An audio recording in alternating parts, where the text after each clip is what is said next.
Hey YouTubers, it's Geoffrey Howells Carpet Cleaning here, and we are on our second day of beach beach vacation rental units that we're cleaning up. We got a couple more here today. I do a quick walkthrough. This one is on the ground level, right above the rocks in Depoe Bay, Oregon. Looks absolutely beautiful. But looking at the carpets, we basically have the same Berber carpets in this unit as we did in the previous unit. And we're probably going to take the exact same cleaning procedures for cleaning this up. So we're going to do a pre-vac, although it's probably not extremely necessary. And we got the hallway, we got a bedroom.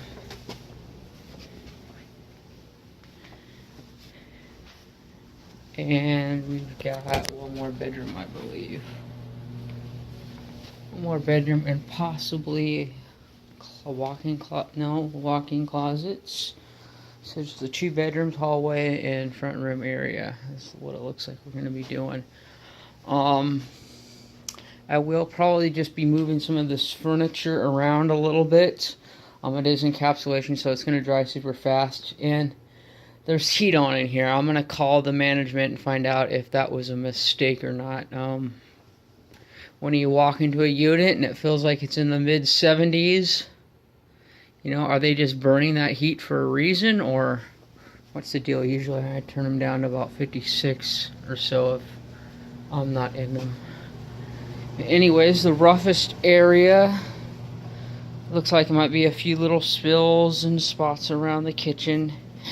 That transition line, that's where it's the most common for the spills and things to be made. And I really don't see anything around this dining room. Oh, and look, our furniture movers are there from the last time we cleaned it, and I'd say it's been well over a year since we've cleaned it, so they haven't even touched them.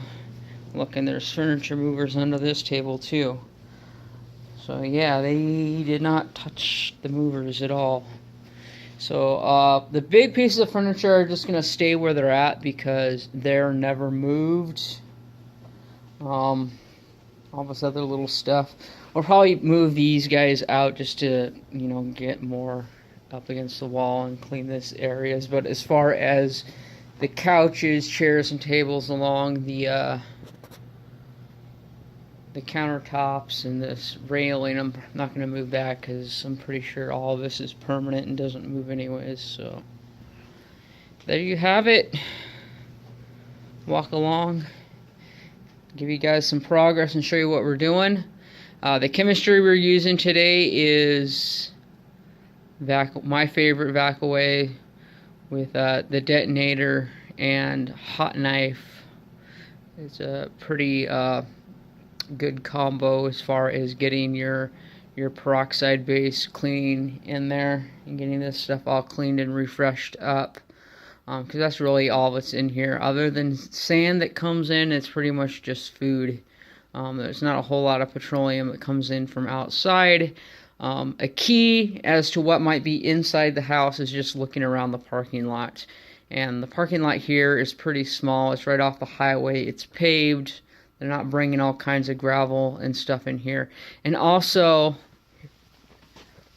another key component for breaking down the amounts of debris is, see this little corridor here? It's like this unit is inside of a little walkway corridor. So, if you are bringing anything in from the parking lot, it's coming off right here. So, it doesn't even make it into the apartment.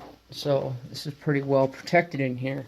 So we're use your brain, kind of look at what needs to be done, formulate a plan, bust out the plan.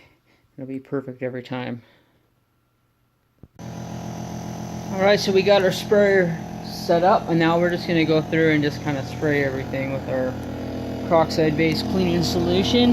Now when putting this stuff down, it doesn't have to go on real heavy, but you know, a generous amount doesn't hurt. I mean, this is about the typical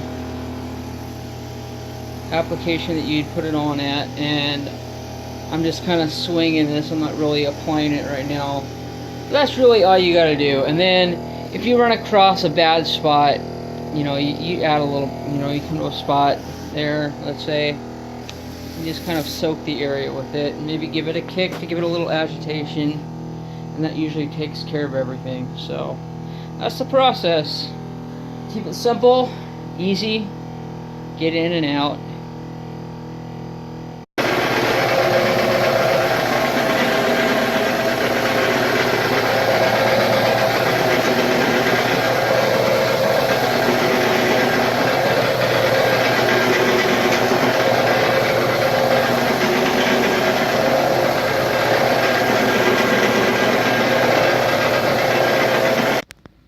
Hey, one of the marks of a professional, you guys, I see a lot of videos, and I know it's unintentional, and you're probably not doing it, you know, very hard, but bumping your machine into baseboards.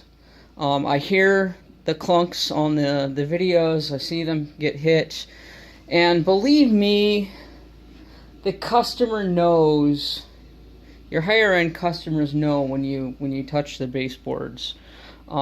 Do your best to stay away from them. One thing that I do, if you're using the reservoir tanks, or the collection tanks on your CRB, take the front one off, and what that will do is allow you to get a lot closer to the walls. But try to stay, you know, a ½ inch away from the wall. And if you have to use like a, I don't even have it on me right now, but like a grout brush or something to go along the edge, that is going to be much safer in the long run than running your CRB clear up to the edge. Again, your high-end customers know, and like that there, that wasn't for me because I never even come close to touching the walls. That was obviously from the vacuum. Let's see, vacuum marks all along there. So that there is just, you know, because I used to hit the walls too, and so that was just a learning curve for me, as people will call you back and say, I'm using you because the cheap guys keep running into the walls and dinging my floorboards up. So right there, that should be a testament as to, you know, taking the long route to make sure that you do a premium job without causing any damage. So that's just my 2 cents worth for right now. I hope that kind of helps out a little bit. That's just some of my observations and some of the changes and tweaks that I've had to make over the years to make sure that I am not causing more harm than good. And another note about bumping into walls. Hey, nobody's perfect. I still will bump into a wall from time to time. Try to keep it minimizing as less as possible. But anyways, I gotta tell you, one time I was working and I knocked over the handle of the CRB, and the CRB took off, and the handle, it's pretty scuffed up here, the handle went right into a wall and put a hole in it. So, you know, that sort of stuff just happens, and you just deal with it when it does. But you try to minimize your risk as much as possible so that stupid stuff like that just doesn't happen. And it's like anything else. It's like all that stupid safety stuff that, you know, if you work for any corporate job where, you know, they're constantly running their safety routines and processes over what you're doing. I mean, the mundane routine procedures that you're doing, manufacturing or whatever, and the safety committee is completely, you know, breathing down your neck 24/7, trying to make sure that you wear a harness when you're 8 feet up in the air on a ladder, which is kind of crazy. Actually, I think where I was, if it was anything above 4 feet, you're supposed to be wearing a harness. Which is kind of funny. But anyways, there you have it. You burn this stuff into your brain, make it repetition. And you won't have any mistakes or errors on the job. It'll save you a load of money in the long run. You won't have to be worrying about using your insurance policy, although it's a good thing to have because you never know when you're going to need it. So use your brain. You guys, God gave you a brain. Use it. Okay, it's a quick walkthrough of everything. This area was actually kind of nasty. I don't know what it was, but I believe our peroxide almost got it all up. This here is a little bit wet because there was a lot of nast in there. So that'll dry up perfectly fine. They got everything up off the floor that was kind of in the way. Floors are just a little bit damp with the encapsulation. Again, it's probably 72, 76 degrees in here, so it's going to dry pretty quick. And again, we just moved up some of the small things. We're able to clean up, get these blocks or whatever they are looking better. Got little spots. But other than that, it was just needing like a good maintenance clean, and everything turned out pretty beautiful.